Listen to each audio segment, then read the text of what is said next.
Better late than never. We're ready now to get the weekend officially started for the Bommarito Automotive Group 500 on the banks of the Mississippi outside St. Louis at World Wide Technology Raceway, and round 15 of 17 of the NTT IndyCar Series Championship. Lee Diffie is at the World Track and Field Championships in Hungary. Kevin Lee, Townsend Bell, James Hinchcliffe, Dylan Welch, and we welcome Georgia Henneberry to our IndyCar coverage this weekend. And it's been almost 9 hours to get things started. Scheduled at 10 a.m. this morning. It is dry after a heavy downpour. Right before Indy Next was going to begin this morning at 9 a.m. local. This is the current situation. We are clear for a bit. Still some rain creeping in as you see the super fast forward cam of what we've had today. Tons of rain, hail, but perfect conditions right now for Indy cars to go fast. The Indy Next Series just completed a short practice session, not without their own drama. Few cars having incident, a couple into the wall down in turn one spinning on the back straightaway, but the track is dry and just about everybody, Hinch, electing to get out right away for this 1 hour practice and figure out what they have to deal with for tomorrow. So we've got some changes for this weekend. Silly season started before the season was even over. A change with Rahal Letterman Lanigan Racing.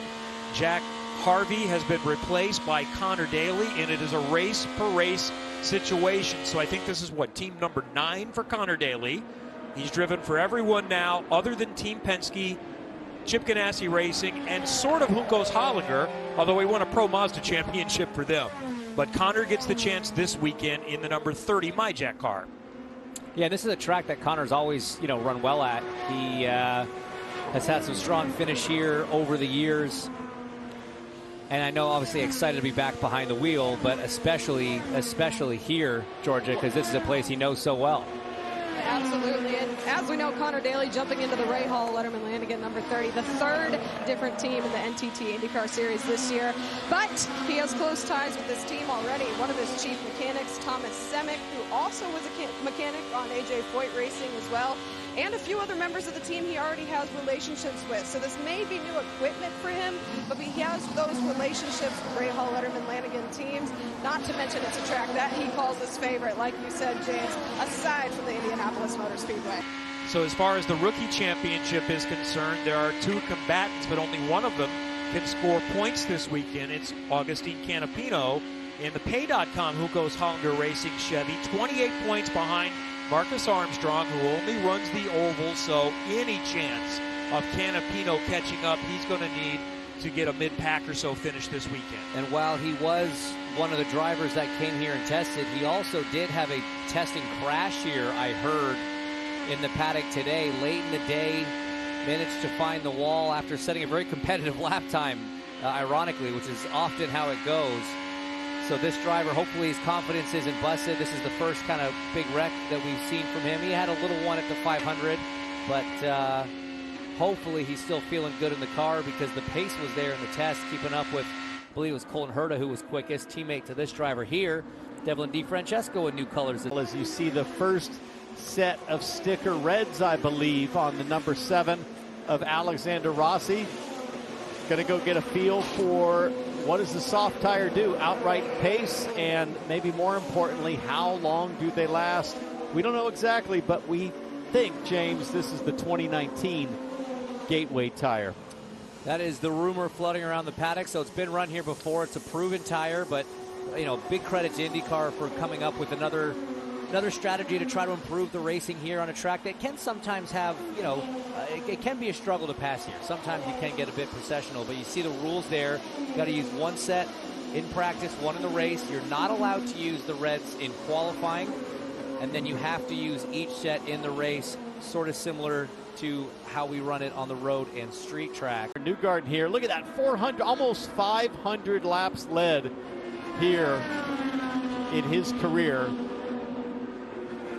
4-time race winner and well on his way to being the pace setter, not just in practice, but potentially tomorrow in both qualifying and the race once again. And look, if we're going to keep this championship alive, we kind of need the tasty twos to have the kind of day that we're used to seeing Joseph Newgarden have on the ovals this season. Oh, they're licking their lips. Stingray Robb was in the top 10 until just a moment ago when Felix Rosenquist jumped up to second. So good start to the weekend for one of the rookies in the number 51, Dale Coyne Racing with Rick Ware Racing, Biohaven Honda. 11th. Look at his teammate Malukas down in 16th right now. Let's see practice laps run. Stingray Robb out there for 32 laps. Rosenquist done 40 so far. That's the most of any driver. Graham Rahal down in 27th right now as virtually every member of his crew is hovering over the front suspension. Dylan, it looks like they're down in the foot box with a flashlight. Maybe something going on with the pedals or the steering column. It has been a struggle, to say the least. Graham has been animated on the radio, and let's take a listen to some of his recent feedback. This car does not feel right, man. Something is wrong. Yeah, let's box, Graham. Box. I have no grip, and it feels like something's going on in the rear. So he had that no grip complaint from the first couple of minutes of practice. So they've been battling this, and this is a little bit discouraging. I think Graham felt like this was going to maybe be a good opportunity for them to kind of apply some of the things they've learned on the road courses this year. Some of that does apply to the oval with the different ends of the racetrack, but so far in this 15 team, it's not worked out so far. I just feel like we've heard too much of this from Graham this year, meaning the inconsistency with the car. Like at St. Pete, the brake system not working at all. He can't use the brakes. The car's all over the place. Then he goes to Indianapolis for the GP at our last race, and car's perfect, dominant. Still had an issue with brake pedal, frankly, but he ran up front, and now this. And if you're RLL, you have to trust Graham Rahal. He's been doing this forever. If he says it's not right, there's a good chance something is systemically wrong with his race car. And that's always an issue with tons of green flag running here, is just the debris accumulation on the high side. As we'll get a replay. Look at the marbles that are developing. Colton Herta with a massive snap.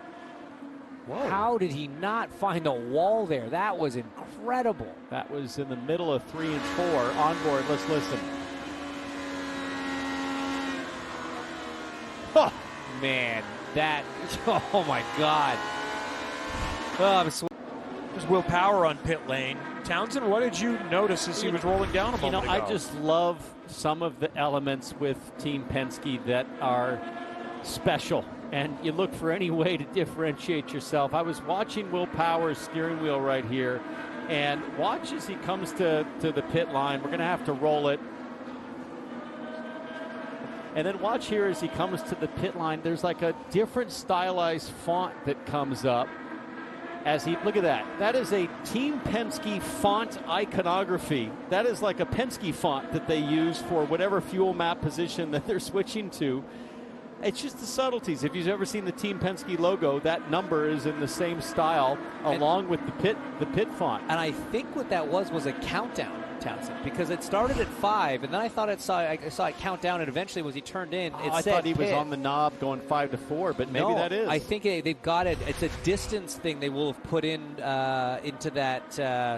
And by putting it in a special font, Will knows that that's not gear position. So there you said, let's see the 1. That's the gear position. Now it pops up. Now it says 5, and then it changes to 4, and then it switches color for 3 and 2. It changes color again to go to 1, and then as he turns in, it says pit when he's at his pit box. That is, I've never seen that. I mean, we talk about having, a lot of strategists you hear on the radio counting down the drivers 5, 4, 3, 2, 1. That's a pit box countdown, but they've automated it now on the steering wheel in case the radio's not working. That is like a phone with jumbo buttons. Rahal, Takuma Sato up high. Yellow flag is out. That's coming off of turn 4. Every time I feel like we talk about tire debris. It did touch it. And he's been high and in the dust here before and in the wall. I can't remember what year that was, but we've been running now for 50 minutes. It'll be a quick yellow. He said he didn't touch him. When you looked at the side of the car on that shot, you didn't see any of that red Firestone paint rubbed off. There wasn't a white wall effect on it. So he got away with it, similar to Colton Herta. You see him staying on track there. Under caution, the cars are directed to pit off of turn 4, not use the turn 3 decel lane. If you notice him staying out on track, but just look as that rubber starts to accumulate. Oh, already way high. That's 4. Whew. Looking for a mark on the wall, and I don't see one. He was right. He did not touch on that one. But yeah, I don't know if he had a little wiggle earlier than that, or if the front just washed out in the traffic behind that McLaren. Either way, closer than you want. Because USAC Silver Crown is here in the morning. Yellow. What do we behind have? you. Oh, no. power! Ericsson. Big hit coming off of 2. Oh, no. And Scott McLaughlin. McLaughlin's in the grass, hopefully without contact. I wonder if this was a car coming off of the pit lane. Or somebody spinning coming off of the pit lane, like gassing it up. That's what I'm saying, yeah. And losing it. On the XL lane. The grass is still wet. So we saw Ericsson moving around. Let's watch for Will Power here. That's a tremendous amount of damage to the front of that race that car. Tub might be that might very well be a tubbed race car for the 8. And look at the And I don't know if Ericsson has a power. backup car, right? Wasn't he telling us earlier this season that He does not. He doesn't have a backup chassis as he's shaking his head. And that damage looks like from the car-to-car contact on the tub as opposed to wall contact for Ericsson. We just caught the tail end of the impact. Well, this is the second time this season Will Power has had a massive crash before qualifying. The other was involving Will Power, no fault of his own, in Road America. With a Scott Dixon. That's right. We saw the rage there. What was the cause of this one? It was Will losing it, and Ericsson is the innocent bystander. Wow. So that's nose to nose. That's a rare kind of impact, too. And I'm surprised how much that shredded the front of the number 8 of Marcus Ericsson. That was a lot of damage. So just high in 2. Pretty big speed differential, because right here, Will Power is jumping on the brakes. Oh. And I sure hope that the front part of Ericsson's tub wasn't compromised where the nose cone bolts on. Oh, McLaughlin had spun. There we go. It was Power's teammate Scott McLaughlin who had spun, as you suggested, coming out of the pits. Power went high, got in the marbles, got in the wall, then lost it. So massive chain reaction there. Yeah, I was trying to figure out why the 3 was in the grass, how he played a part in that, and there it is. So he was coming off the racetrack. He is so lucky that he was rolling back, and Will Power basically had to make the decision, hit the 3 or hit the wall, and he made the right call. But, man, that's a tough break for Team Penske and Will Power. So it is more similar to Road America, that Will Power is a victim. This was trying to avoid a head-on collision with another car. And that is the session. If you're Graham Rahal, you're going to be scratching your head going, okay, did we figure it out? Did we identify what the issue was? Look at his hand. His hand is up in the air as he's saying, this is not good. I think that's what he's saying. This is not good. We're going to bed and not having our race car sorted. Tomorrow, all you get is qualifying and the race. Now, is the Highline practice going to happen? The Highline practice will still happen. But the thing for him is we saw that he was just putting those reds on after that red flag for Takuma Sato, so he didn't even get a proper 3-lap run, never mind a long run on the reds. So just bad to worse for Rahal in the 15. Yep, we have reached nighttime here at World Wide Technology Raceway outside St. Louis. And the only practice of the weekend other than the Highline session coming up, which will not be a real normal practice. Here's how the top 10 looks. Connor Daly there in P8. I think that's the big story for me, is that number 30 car finding kind of hand in glove with Connor at this track. The skills that he brings, putting them right in the top 10. That's what they want to see as they're chasing that leader's circle, top 22 points position. And Pato Award, we saw the 2 McLaren teammates quick, 11th on single lap, but make note, the 5 and 10 lap average, Pato Award was the fastest. How about Stingray Robb there, 15th for the 51. That's a good way for him to roll off. Linus Lundqvist in 17th. I think that's impressive as well for the rookie. First official IndyCar oval practice for Lundqvist. Yeah, I was going to say the same thing. And then further back, 21 through 28, drivers struggling, not as happy. You see all 3 of the Carpenter cars, as we mentioned. Both the Foyt cars and Graham Rahal all the way down at the back after a tough and frustrating session. And Dylan has caught up with Graham. Yeah, so let's get his thoughts on that session. We heard the radio transmissions. What were you battling ultimately there? Well, I think, to start, we were really unstable anyway. And then I think we made a ride height change, and I think accidentally the ride heights got mixed up. And it moved a lot of weight to the left front. I felt it. I came in. They didn't see anything. I went back out, almost lost it and won. So did a lap, came back in, and we lost 30 minutes after that trying to figure it out, which confirmed that the crossway was way off. There was a couple of other things, and so unfortunately, we didn't get to run. I mean, my first outing, I think I did 18 laps. I only did 10 the rest of the 50 minutes, and so frustrating. Obviously, we didn't do a qual sim, not one. We didn't run the reds. We did an out lap on reds, didn't get to run the reds. But that's the way this thing goes, and tomorrow, that's why we're not going to do the highline practice. Just with all the issues we had, there's no reason to go chance something, and it's a shame. You go right into qualifying, with no idea what it's going to be like. But obviously, whatever Connor found, they made some spring changes, some damper changes and stuff. We're just going to have to copy that and go from there, because we basically accomplished nothing. Yeah, I just saw some dumbass down on the apron spinning, and unfortunately I had to go up and got in the wall, so just destroyed my car, got hit, just really pissed. How are you going to be able to reset and refocus for qualifying tomorrow? Yeah, I mean, it's got no option but to rebuild it and then do my best. I'm just pissed off getting screwed by other people's screw-ups. Just the same at Road America with Dixon. Tried to stop, and there's just nothing you can do, like when you get those marbles. Here we're good, but Will Power sat fourth on the board before the incident.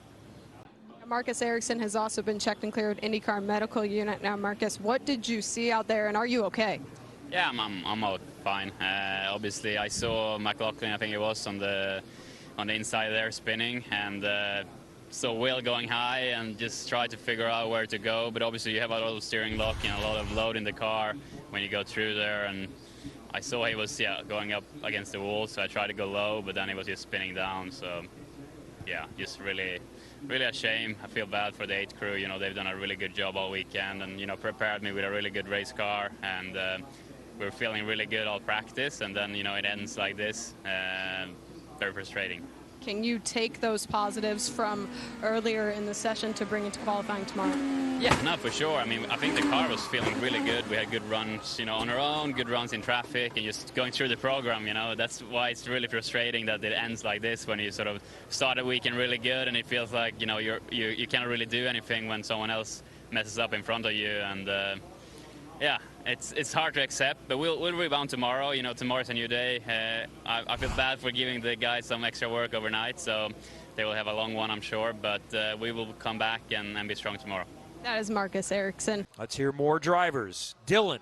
Well, Scott McLaughlin just finished this highline practice, but let's start with the end of practice incident. What happened from your perspective on the apron there? How'd you get turned around? It's my own fault. Massive apologies to Marcus, the 8 crew, and 12 crew with Will. I was pushing the outlap on my brand new set of red tires, and I cut the inside just a little bit, come off the apron, and I must be still a little bit wet or something. I've never been, that was very scary, I heard on my spot it said car coming into 1. I just tried to lock it down the best I could. I hate to see what happened, I really, especially to a teammate, but not only that, competitors, and just a really dangerous situation. But it was just a situation started with, you try and look for every little bit on your in and out laps, and it was, I didn't see that whether it was damp. I don't know if I saw it because it was in the dark a little bit. That's no excuse, but just trying to find that limit, and 2 others paid for it, and I feel terrible, to be honest. So, but apart from that, the Odyssey battery Chevy, it feels really good off the truck, really good speed.